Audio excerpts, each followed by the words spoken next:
네, 퀀트로 알아보는 시장 방향성과 유망주 전략입니다. 유진투자증권 글로벌 매크로팀의 안지선 연구원 전화 연결되어 있습니다. 안녕하십니까? 네, 안녕하세요. 네, 우리 안지선 연구원님이 우리들한테 좋은 조언을 많이 해주셔가지고 많이 도움이 되고 있는데 지금 보면 시장이 이제는 나쁜 뉴스들이 뭐 어쨌든 부정적인 뉴스들이 조금 나와도 이게 밑으로 확확 빠지는 모습을 보이지 않습니다. 그렇다고 보면 정말로 많이 반영됐고 이제는 하방 경직이 좀 있고 쭉 위로 상향으로 올라가지는 않을지언정 어느 정도 바닥을 좀 우리가 지나가고 있지는 않은가라는 생각이 드는데 어떤 생각을 드십니까? 네, 일단 저는 단기 반등이라고 생각을 하고 있고요. 지금 이런 상승 추세가 좀 더 지속될지는 잘 확신이 들지 않는다라고 판단을 하고 있습니다. 일단 좀 시황부터 좀 말씀을 드리면은 어제 미국 증시가 FMC 회의나 대형 기술 기업들의 실적 발표 앞두고 혼조 마감을 했는데요. 기술주는 지난주 소셜 미디어 업체 스냅의 부진한 실적 발표 여파가 이어지면서 부진한 모습을 유지 중인 반면에 에너지주는 유가 상승으로 상승세를 보이고 있습니다. 그리고 코스피는 7월간 베어마켓 랠리를 보이면서 2.6% 상승을 했는데요. 제가 지난번에도 7월, 8월에 썸머 랠리가 있을 수 있다고 했습니다. 보통 이제 7월, 8월에 썸머 랠리가 많이 있거든요. 이제 계절적인 요인이나 2분기 실적을 앞두고 조금씩 주가가 상승하는 그런 흐름이 전통적으로 보이는 것이 썸머 랠리라는 현상인데요. 지금도 베어마켓 랠리도 썸머에 진행이 되고 있다는 점을 좀 주목할 수 있었고요. 예상대로 2분기 실적을 앞두고 베어마켓 랠리가 이어졌고 아쉽게도 길게 가지는 못할 것으로 좀 판단을 하고 있습니다. 코스피 이익 추정치가 약 1.9% 하향 조정되면서 지난달에 0.7% 하향 조정된 것에서 좀 더 하향 조정 추세를 이어나가고 있습니다. 연초 이후 가장 큰 하향 조정세라는 점, 그리고 2분기 실적 시즌 중에 하향 조정이 지속된다는 점을 좀 눈여겨볼 수 있었고요. 이익 모멘텀은 지난달에 비해 하향 조정되는 업종이 좀 더 많아지고 있습니다. 다시 26개 업종 중에서 18개 업종이 이익 추정치가 하향 조정되고 있고요. 8개 업종만이 이익 추정치 상향 조정 추이를 유지를 하고 있는데요. 현재 지난달에 이어서 이익 모멘텀이 유지되고 있는 업종은 미디어 교육, 자동차, 호텔 레저, 에너지, 운송과 상사 자본재 업종이 있었습니다. 네, 미국의 그 대형 기술주들 실적이 생각보다 조금 나쁘게 나온다면 시장은 이익 추정치 하향 조정이 계속 된다고 믿을까요? 아니면 그게 마지막이 될까요? 어떻게 생각하세요? 지금 2023년 상반기까지는 이익 추정치 하향 조정이 될 것으로 판단을 하고 있기 때문에 지금 그 경기 침체가 반영되는 속도가 좀 빨랐지만 아직까지는 기업의 소비 심리가 위축되고 기업 이익이 좀 안 좋아지는 것이 이제 2023년까지는 이어질 것이라고 보고 있습니다. 네. 자, 유로가 금리를 인상을 50bp를 했고, 그다음에 지금 달러와 유로의 가치가 거의 비슷한 이런 상황이고, 환율도 1,310원, 20원을 왔다 갔다 하고 있습니다. 그렇다면은 외국인들이 뭐 물밀듯이 들어온다.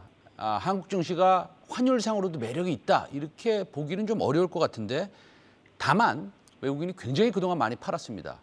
더 팔 게 남아 있을까요? 네, 맞습니다. 외국인이 굉장히 많이 한 17조 원 정도를 더 많이 팔았기 때문에 지금 최근에 좀 반등을 하는 모습을 보이고 있는데 수급적으로 보면은 7월 동안 개인은 316억 원 순매수, 기관은 1.9조 원 순매도, 외국인은 1.6조 원 순매수를 하면서 외국인 매수세가 들어오는 모습을 보이고 있습니다.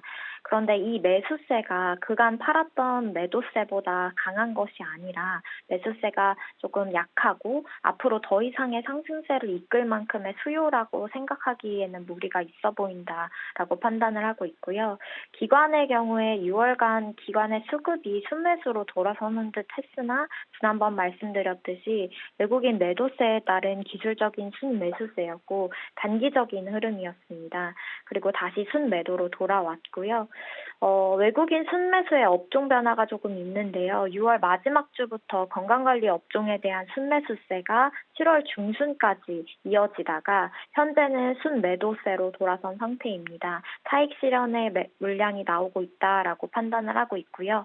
7월에 주로 사들인 업종이 반도체, 자동차, 화장품, IT 가전, 통신 서비스 업종인데 이런 업종들이 계속해서 이익 추정치 상향 조정이 있었던 업종들 위주로 좀 사고 있었거든요.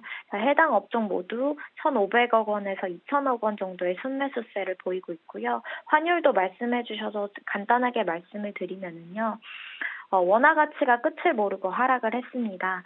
원달러는 13년 2개월 만에 1,320원대로 올라섰었는데 지난 14년에서 15년 동안 범위였던 1,050원에서 1,250원 선을 한참 벗어난 수준이었습니다. 금융시장에서의 원칙이 하나 있는데 평균으로 회귀한다는 것입니다. 그런데 현재 평균 자체가 조금 벗어난 수준, 평균 자체가 조금 더 올라간 수준을 보이고 있어서 크게 이제 원달러 환율이 떨어질 것 같지는 않지만 현재보다 더 오를 가능성은 희박하다, 제한적이다라고 전망을 하고 있습니다.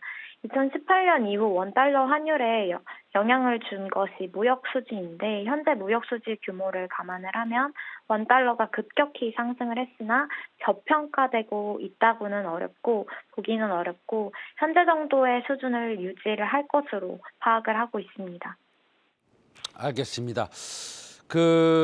어저께 그 뉴스를 보면 하나 좀 상당히 불쾌한 뉴스가 하나 있었습니다. 뭐냐면 월마트의 실적이 하락했고 시간 외에 9% 빠졌나요? 지금은 몇 퍼센트인지 모르겠습니다.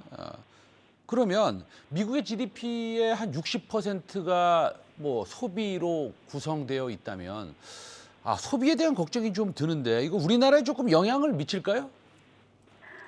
네, 맞습니다. 문제는 지금 현재 소비 침체 국면으로 들어섰다는 게 문제가 되고 있는데요. 말씀하셨다시피 월마트가 갑자기 원래는 실적 발표가 사실은 조금 더 남았었는데 갑자기 어제 실적 가이던스를 발표를 했습니다. 그러면서 시간에 10%가량 빠지고 있는데 월마트는 2022년 주당 순이익을 13%까지 급감할 수 있다고 전망을 했고요. 사실 2달 전에 월마트 주당 순이익 감소폭을 예상을 한 게 1% 수준이었습니다. 이렇게 2달 사이에 소비 심리가 급격하게 위축된 것을 반영한다고 볼 수 있었고요. 이렇게 글로벌 내수 시장을 책임지는 것이 미국과 중국이고 미국의 GDP의 70%가 내수 소비이기 때문에 어제 나온 월마트 실적 가이던스가 주식시장의 파급력이 어느 정도는 있을 것이라고 생각을 하고 있습니다. 그리고 미국 주식 시장이 빠지면 한국 주식 시장은 직격탄을 맞아왔습니다. 그리고 미국 주식 시장의 흐름이 좀 절대적으로 중요해지는 상황이고요. 미국 매크로 지표들을 좀 눈여겨봐야 하는 이유기도 한데 지금 미국 소비 심리가 좀 많이 위축되고 있다라는 점이 좀 우려되는 지점으로 파악을 하고 있습니다. 네, 알겠습니다. 환율도 평균 회귀로 가야 되는데 그렇죠? 그것도 좀 기다려봐야 될 것 같고 8월 중순에 발표되는 CPI가 저는 많이 기다려지는데 뭐 어쨌든 시간이 한 15일에서 20일 남았으니까 한번 기다려보겠습니다. 그 동안에 대응 전략을 어떻게 가져가야 할까요? 네, 말씀드린 듯이 원화 가치 하락은 주식시장에 좋을 리가 없고요. 그러나 주식시장에 미치는 부정적인 여파가 심각하지는 않을 것이라고 생각을 하고 있습니다. 다행히 국내 무역 수지에 6개월 정도 선행성이 있는 교역 조건이 조금 더 악화되지는 않고 있습니다. 무역 적자가 확대될 여지가 제한적인 것을 의미를 하는데요. 더군다나 최근 유가가 조금 안정되고 있어서 이런 것을 감안을 하면 시차를 두고 원화 가치 하락세는 진정될 것으로 예상을 하고 있고, 그렇게 된다면 외국인 수급이 들어올 수 있는 환경이 조금 더 긍정적으로 우호적으로 조성이 될 가능성이 있습니다. 이제 베어마켓 랠리가 그렇게 돼서 지속이 된다면 이 랠리 기간 동안에 최대한 수익 실현과 현금 확보를 추천드리고 있습니다. 코로나19로 인한 팬데믹 상황과 사상 처음으로 유가가 마이너스까지 갔다가 각국 세계은행들이 막대한 자금 투입으로 V자 반등을 한 사례는 100년 만에 있을까 말까 한 이례적인 사례들이었습니다. 현재 주식시장도 평균으로 회귀한다고 볼 수 있고요. 그만큼 랠리가 강하게 있을 수는 없다라고 판단을 하고 있고 단기 반등 수준에 그칠 것입니다. 그래서 현명한 투자자는 이제 이런 상황에서 이런 랠리에서는 최대한 수익 실현과 현금 확보를 가능하겠다라고 판단을 하고 있습니다. 네. 그러면 현금 확보했어요, 안지선 연구원. 그러면은 네. 그 현금을 언제 쓰면 되겠습니까? 지금 2023년 상반기까지는 조금 더 지켜봐야 될 것으로 판단을 하고 있습니다. 아하, 좀 안 좋게 보시는군요. 네, 알겠습니다. 유진투자증권 글로벌 매크로팀의 안지선 연구원이었습니다. 감사합니다. 네, 감사합니다.